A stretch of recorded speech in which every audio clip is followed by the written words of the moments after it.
Welcome back to my channel నిచాస్ world. నేను మీ మోహి. ఈ రోజు వీడియోలో రవ్వ లడ్డూని చాలా సింపుల్గా అండ్ టేస్టీగా నోట్లో పెట్టుకుంటే కరిగిపోయేలాగా ఎలా ప్రిపేర్ చేసుకోవాలో చూపించేస్తానండి. మీరు కనుక నా ఛానల్ని ఫస్ట్ టైం చూస్తున్నట్లయితే ప్లీజ్ సబ్స్క్రైబ్ చేసుకోండి. పక్కనే ఉన్న బెల్ ఐకాన్ కూడా క్లిక్ చేయండి. నేను ఏ కొత్త వీడియో పెట్టినా సరే మీకు నోటిఫికేషన్ అయితే వచ్చేస్తుంది. ఇప్పుడైతే వీడియోలోకి వెళ్ళిపోదాం. ముందుగా స్టవ్ ఆన్ చేసి ప్యాన్ పెట్టి 2 టేబుల్ స్పూన్ వరకు నెయ్యిని వేసుకుని పావు కప్పు వరకు జీడిపప్పు అలాగే పావు కప్పు వరకు కిస్మిస్ని మీడియం ఫ్లేమ్లో గోల్డెన్ కలర్ వచ్చేంత వరకు ఫ్రై చేసుకోవాలి. రవ్వ లడ్డూకి కాజు కిస్మిస్ కొంచెం ఎక్కువగా ఉంటేనే బాగుంటాయి కాబట్టి ఎక్కువగానే వేసుకుని ఫ్రై చేసుకోండి. కాజు కిస్మిస్ గోల్డెన్ కలర్ వచ్చిన తర్వాత ఒక ప్లేట్లోకి తీసుకుని అయితే పక్కన పెట్టేసుకోవాలి. అదే ప్యాన్లో 1 కప్పు వరకు బొంబాయి రవ్వను అయితే వేస్తున్నానండి. ఏ కప్పుతో బొంబాయి రవ్వను అయితే వేసుకుంటామో ప్రతిదీ కూడా అదే కప్తో మెజర్ చేసుకోవాలి. ఈ నెయ్యి అంతా కూడా బొంబాయి రవ్వకి పట్టేలాగా బాగా కలుపుకోవాలి. బొంబాయి రవ్వ అంటే ఏమీ కాదండి, తెల్ల ఉప్మా రవ్వ ఉంటుంది కదా, అదే బొంబాయి రవ్వ అని కూడా పిలుస్తారు. నెయ్యి అంతా కూడా బొంబాయి రవ్వకి పట్టిన తర్వాత పావు కప్పు వరకు కొబ్బరి తురుమును అయితే వేసుకోవాలి.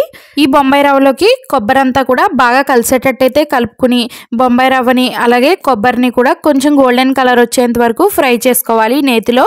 ఇలా నేతిలో ఫ్రై చేసుకోవడం వల్ల మీకు లడ్డు అనేది మరింత టేస్ట్గా ఉంటుంది. ఫ్రై చేసుకోకపోవడం వల్ల ఏంటంటే మనకి బొంబాయి రవ్వ అనేది కొంచెం పచ్చిగా స్మెల్ అనేది వస్తుంది. ఇలా గోల్డెన్ కలర్ వచ్చిన తర్వాత ఒక ప్లేట్లోకి అయితే తీసుకుని పక్కన పెట్టేసుకోవాలి. నెక్స్ట్ అయితే ఒక మిక్సీ జార్ తీసుకుని 3/4 కప్ వరకు షుగర్ని వేసుకుని పౌడర్గా అయితే చేసుకోవాలి.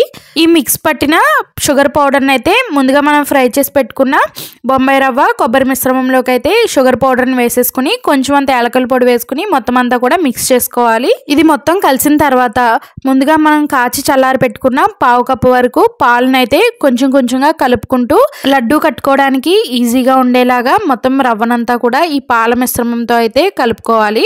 పావు కప్పు పాలు అనేవి సరిపోకపోతే మరొక 2 టేబుల్ స్పూన్ల వరకు వేసుకుని కూడా పిండి మొత్తం కూడా కలుపుకోవాలి.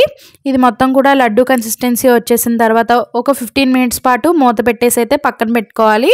ఒక రవ్వ అయితే కొంచెంసేపు అయితే నానుతుంది.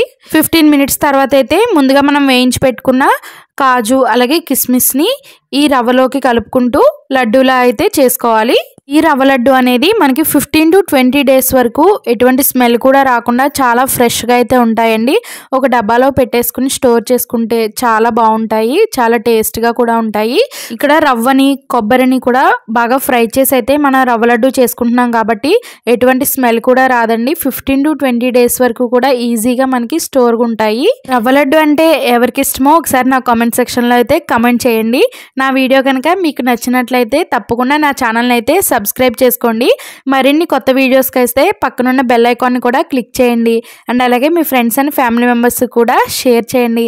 తప్పకుండా రవ్వ లడ్డు రెసిపీని అయితే ట్రై చేసి నాకు ఎలా ఉందో కామెంట్ సెక్షన్లో కామెంట్ చేయండి.